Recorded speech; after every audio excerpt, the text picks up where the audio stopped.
Let's raise the big question there. Samvidhan Hatya Diwas. Is this simply a headline-grabbing exercise by the Modi government? Is the Congress still haunted by the ghosts of 1975?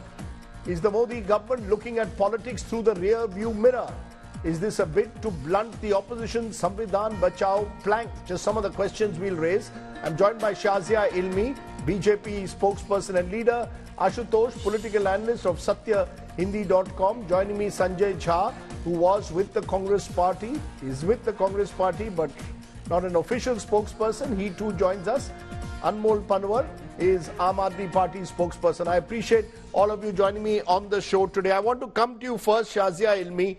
What explains the BJP's decision suddenly out of the blue to say Samvidhan Hatya Diwas? Is it that Rahul Gandhi showing the constitution right through the campaign and saying Samvidhan Bachao has got under the skin of the Modi government that you all have to now respond all these years later and say, we will call June 25th Samvidhan Hatya Diwas? Are you looking at politics from the rear view mirror? Well, not at all. We know the dark days of emergency, and no matter how Rahul Gandhi tries to bury the dark days of tyranny that were imposed on India and our democracy, surely there is need to remember it. Those who forget the past are condemned to repeat it, as a great philosopher once said.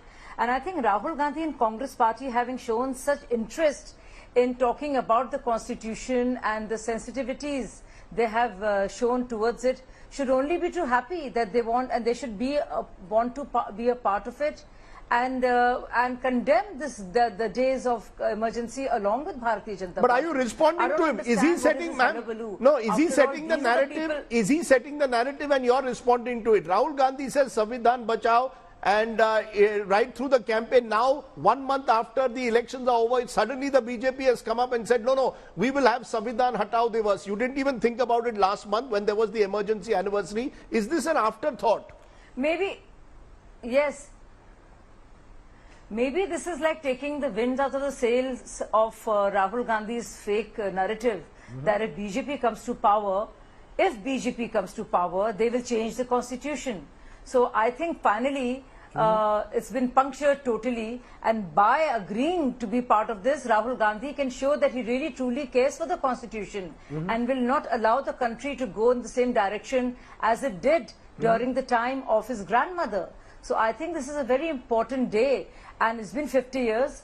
And all over the world, I mean, this is a global precedent, whether it's Greece or Philippines or South Africa. They do celebrate the day they were freed from the tyranny of colonial powers or Axis powers or other powers, external powers. So I think it's very important for us to remember as Indians what our democracy means to us, what our constitution means to us. It is a final commitment that BJP is showing to the constitution. Surely that's a good thing. Okay, surely that's a good thing. Sanjay Jha, you want to respond? According to Shazia Ilmi, it's a moment of remembrance. People must remember what happened on June 25th, 1975. Surely no one, including in the Congress party, can today hold a brief for what happened on that day when constitutional rights were suspended. Rajdeep, good evening. A couple of points. What Mrs. Gandhi did was an official emergency, and it lasted 21 months. What we have seen since Mr. Modi became Prime Minister in 2014 is an undeclared, unofficial emergency, which is stealthy, which is slimy and surreptitious, which is, frankly speaking, more dangerous for the people of this country. Just take one example, how they amended the UAPA laws in 2019 and basically made the law, which was earlier applicable to groups, to individuals, and we have seen how the harassment has continued thereafter. And you have over 10,552 cases of UAPA cases since 2014 to 24. And guess how many convictions? 2%. I mean, this is basically, I think, a triumph for Rahul Gandhi and the India Alliance. Because during the elections, Rajdeep, the whole conversation on the threat to India's constitution, which, by the way, was articulated by BJP leaders. So I really fail to understand as to how can the BJP be so double-faced and hypocritical as to come on TV shows like yours and say, you know what, but let's go back to 1975. Well, the truth is that we have witnessed since 2014 a brutal authoritarian regime that has no pretensions, Rajdeep, about what it intends to do. Just let me make 2 points very quickly. 2 examples will suffice. Number one, the electoral bond scheme, where you had a party that was blatantly using mafia tactics to extort money from corporates, either for their political campaign finance or to threaten them with dire consequences if they did not. I don't think we can be blind to that. And my second will be the great washing machine model. I don't think anybody in this country needs to know how the ED, CBI and income tax have become instruments of political vendetta. So the BJP can try all the tricks that it does. You remember, Rajdeep, they called August 14th as Partition Horrors Remembrance Day. Did anybody even remember that a year later? No. These are all cosmetic efforts on the part of a beleaguered party that suffers from a massive guilty conscience because they know what they have done to civil liberties. Sanjay, I've heard you patiently. You made some very strong points, which I'll get Shazia to respond in a moment. But Ashutosh, is there a middle ground between what we heard, the view by Sanjay Jha saying who is the BJP, which according to him has had an undeclared emergency in the last 10 years to even ask about remembering the emergency of 75?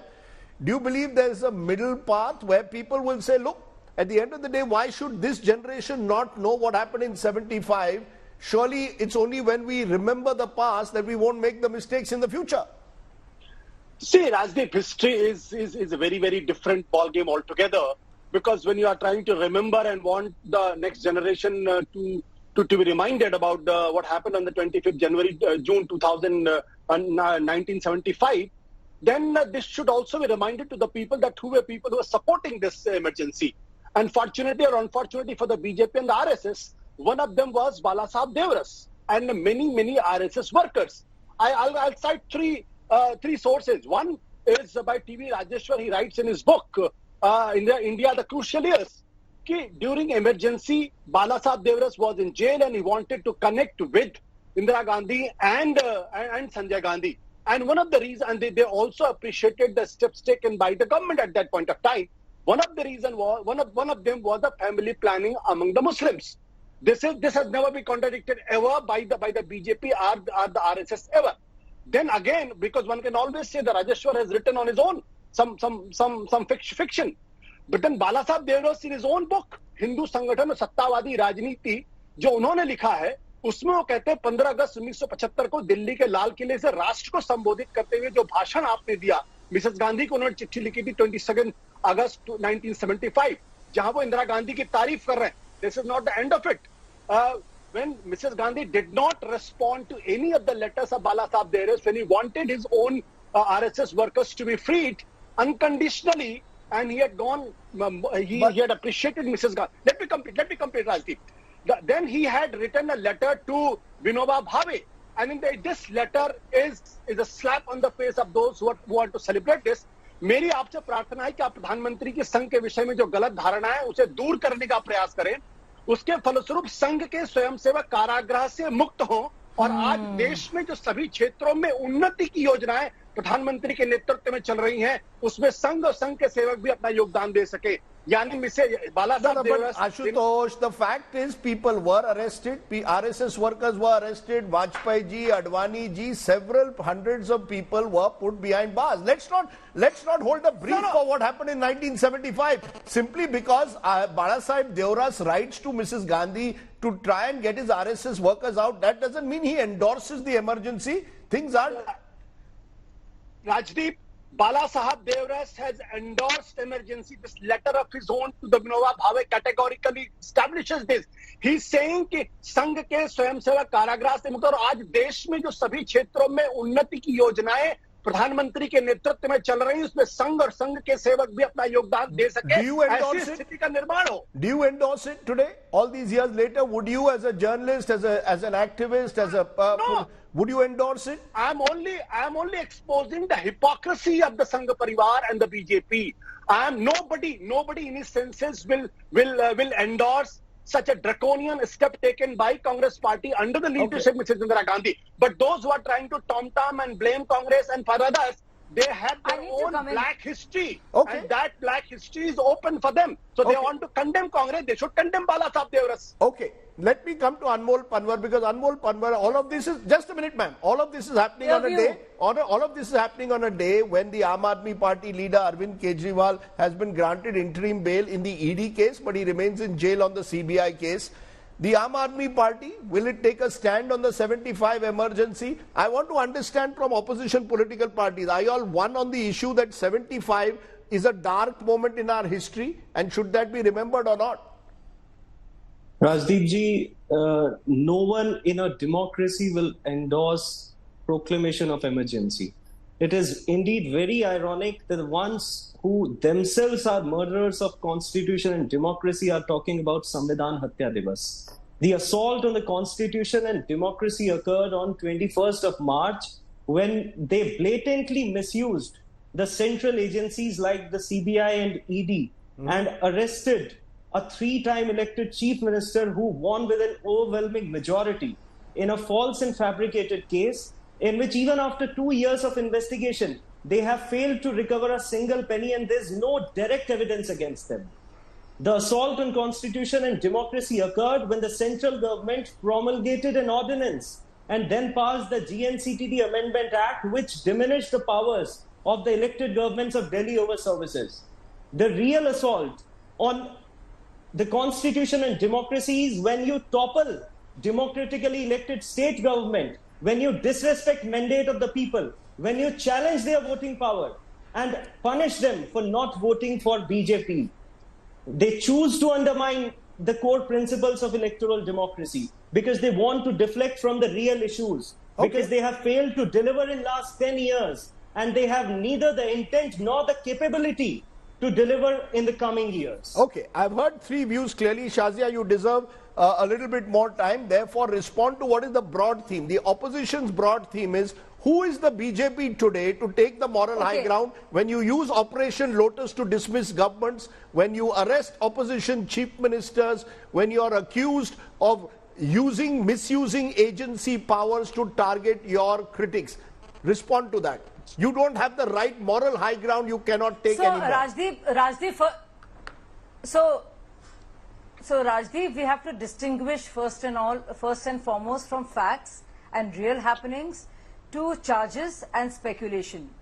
All that is being said, I mean, it's a work of either semantics or speculation that this is what BJP has been doing.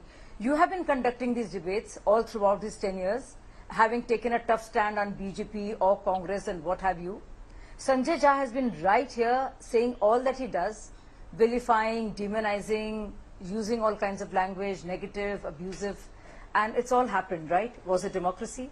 Look at our Supreme Courts. Supreme Courts have been giving judgments favoring either one party or the other or none whatsoever. Do you think the Supreme Court and all the other courts were working? See the freedom of press. You know, I mean, the amount of vilification which has been withstood by BJP and RSS, as we keep hearing again and again in every show, there is some obsession that some leftists have with the RSS. So we keep hearing that, and we are the receiving end of all that anger and visceral hate. So we've been hearing that day in and day out ad nauseum. So there's a difference between any kind of autocracy or emergency or non-emergency. We've been having elections, all the court proceedings have been happening, and as far as the opposition is concerned, just look at them. I mean, look at how much they scream and shout. But I think every time now, Rahul Gandhi tries to peddle the fake narrative of if BJP comes to power and with a 400 mark and more, we will change the constitution, he will have to think twice. Because the reminder will be of his party, of the tyranny that they unleashed on the people of India. So you are admitting that this is a reaction to Rahul Gandhi. You are admitting in a way. No, I'm not admitting anything. You are admitting in a way that this is a reaction to Rahul Gandhi. No, those are your words. Okay. No, those are your words. Okay. I'm just saying that every time the constitution is talked about, this will be a point that will be there. Because constitution was talked about, and there's a difference between what has actually happened in the history, and we know that, to what can happen, and what people fear may happen. There is a big difference between the two. That now point let is me well go taken. Because you gave a lot of time to all three of them. The ratio is The ratio is 1:3, I think. Yes. So when I think they have every right to tell the people of this country and to the next few generations as to who misused the constitution, who killed the spirit of the preamble by adding the word socialist, secular, who imposed and used Article 356 90 times, 50 times alone in Indira Gandhi times to topple the elected state governments. As far as Anmol Pawar is concerned, I would like to tell him that, you know, there is a whole case here. There is Manish Sisodia, there is K. Kavita, there are 3 officers, I mean former officers now, and 9 businessmen who have been arrested. There is a case as solid as that in place. Do you know, Anmol, had it been emergency, there would have no means of seeking any interim bail whatsoever. Okay. And as far as Ashutosh can I respond? And his Just a obsession minute. with Let her RSS, finish, please. isn't that looking at the rear view? Isn't that looking at the rear view? Okay, so you're Isn't saying... that looking at the rear view Okay, and going in the past you've answered and each bringing of up them. what one person said against the other? You've answered each of them, and I want each of them, therefore, to respond to specifically what you said. Starting with you, Sanjay Jha, the specific comment made by Shazia Ilmi is that every time now Rahul Gandhi holds up the constitution, the BJP will say, it's your grandmother who destroyed the constitution. Who are you to talk of Samvidhan ko bachana hai? Respond. Well, Rajdeep, here is the hard truth. That Rahul Gandhi is now setting the agenda and the BJP is basically following him. You absolutely hit the nail on the head, because this is the BJP's response after being empowered for 10 years. And I think Ashutosh is right. The ideological guru of the BJP supported the emergency, but I need to tell you upfront, the emergency was a terrible aberration. It should never happen again. But since the BJP spokesperson said, let's not get into the realm of speculation, let's look into facts, Rajdeep.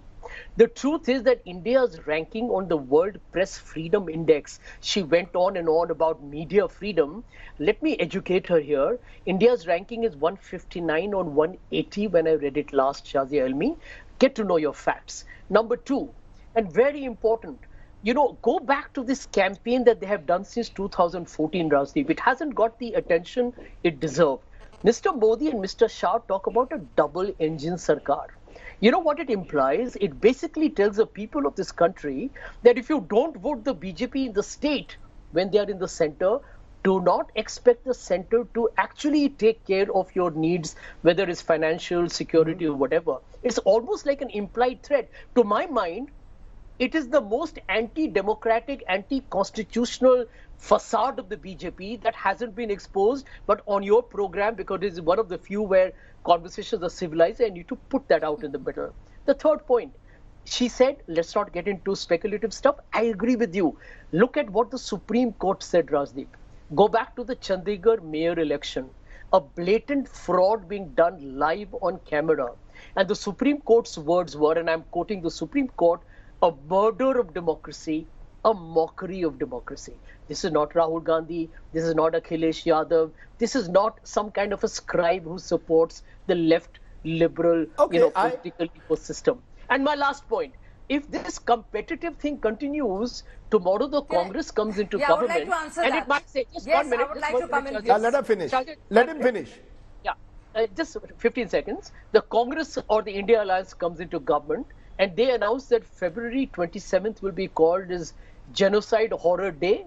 I think that kind of politics, I think we need to avoid it. And I think the BJP is playing the typical crude, exhibitionistic, and you know what I call is the fascist playbook is play by the symbols. I think the people of India understand their game clearly. Okay. Ashutosh, the charge against you is that you are looking at politics from the rear view. When you quote Balasaheb Deoras, 1975, situation very different. Let's be clear, whether what happened in Chandigarh during the mayor elections, terrible. But the fact is, can it be compared really to what happened in 1975 when all constitutional rights were suspended? The nature of what happened between 75 and 77 makes it almost unparalleled. Therefore, when Rahul Gandhi puts up the Samvidhan today, the BJP is perfectly entitled to say your grandmother was the one who murdered the Samvidhan in 1975. Absolutely, Rajdeep. There is no doubt about it.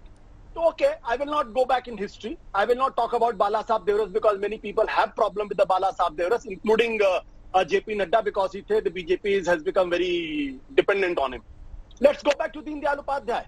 In 1985, Bharatiya Janata Party adopted by a resolution, integral humanism, which is an official ideological document of the BJP.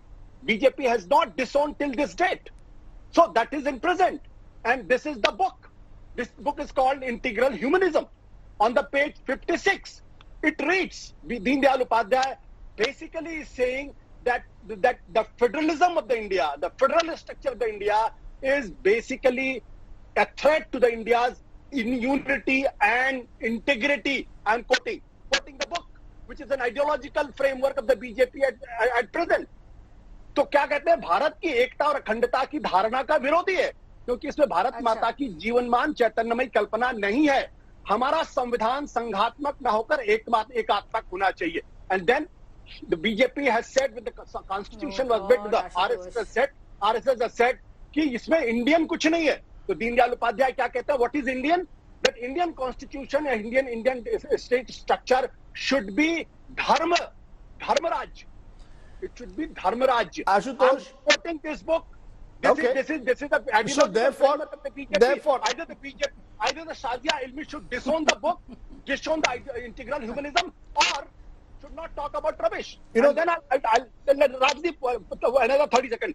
I know that Anant Hegde is not a congressman. Lallu Singh is not a congressman. I must answer all these. You're giving a lot of time, Rajdeep. I hope you will give me adequate time to I will respond to. All Lallu Singh, Anant Hegde, Jyoti Mirda, all of them, two of them had been the MP, had said we need more than 400 because we want to change the constitution. They said they want to amend. You know, we have to be very clear. They said we want 400 seats. We want to make amendments. The constitution has been amended when Mrs. Gandhi was in power. It's the BJP intended to, if they had got 350 or 2/3 majority, to amend it. No, let's be very clear. Let's not mislead. Rajdeep, let me correct you. Anant Hegde said we want to change the constitution, not the amendment word. Okay. Amendment word was not used by Anant Hegde and Lallu Singh both. Okay, so you're saying change the constitution as opposed to amend. You know, Shazia, you're being hit on all sides, which means that you deserve once again a little bit more time. You deserve a little bit more time again. I want you to answer that fundamental question. My worry is that here we are in 2024. Don't we need to look ahead? This government needs to tell me, how am I going to get employment? How am I going to ensure that the economy keeps moving ahead? I don't want to know. At least the younger generation doesn't seem to want to relive 75. I come back to it. Is the BJP making the mistake of looking at politics from a rear view mirror because Rahul Gandhi has got under your skin? Just because of one person waving the constitution, the BJP is suddenly panicking. So they can be mutually exclusive of each other, and one thing is not happening at the cost of the other. And as far as all the burning issues and current issues that need our attention and that need to be addressed are being taken up, this doesn't take away from the fact that we want to have a day instituted to remember the horrors of emergency and what India endured at that point of time. Now let me come to what Sanjay Jha was saying about what has happened in the last 10 years. Last 10 years, Rahul Gandhi went around saying Chaukidar ... hai, and he got reprimanded by Supreme Court and he had to apologize. He went around talking about Pegasus. Nothing could come out of it, and he refused to even submit his phone. Last 10 years, we've seen the opposition MPs scream and shout and get out. And in this year, we saw every time Prime Minister talks about real issues and addresses them, they either misbehave and heckle all throughout. We want justice kind of a thing, they chant, or they walk out when they find it unbearable. So we've seen that. Unlike Sanjay Jha, I will not quote the foreign agencies. We do not follow Rahul Gandhi, who goes crying and whining to UK and Germany, and like other leaders of the Congress party who go crying to Pakistan to seek help vis-a-vis democracy and all the institutions he feels are endangered by democracy.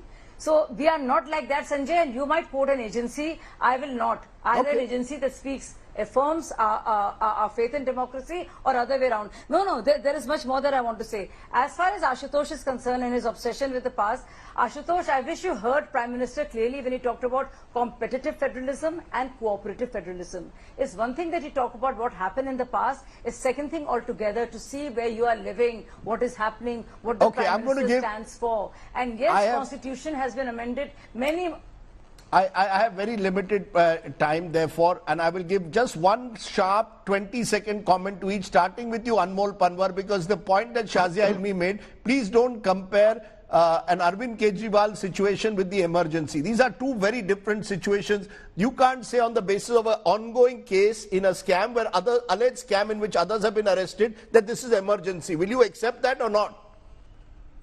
Not at all, Rajdeep ji. We all remember what the Rouse Avenue Court very emphatically stated while granting regular bail to Mr. Arvind Kejriwal, that there is no evidence against him, that not a single penny has been recovered, even after 2 years of investigation and thousands of raids. ED failed to establish money trail.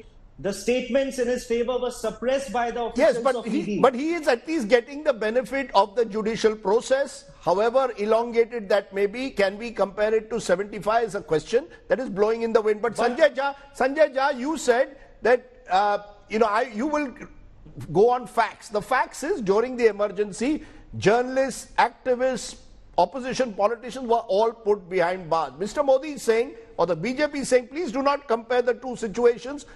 You keep saying we have an undeclared emergency. There's a big difference between so-called undeclared emergency, which is based on your belief, versus what happened all those years ago. Rajdeep, the truth is, I'm glad you mentioned Mr. Modi himself. He has got an unprecedented accomplishment in the 2024 elections of making hate speeches as a Prime Minister. A Prime Minister who takes an oath on the Constitution of India literally was attacking unambiguously the Muslims and the minorities of India.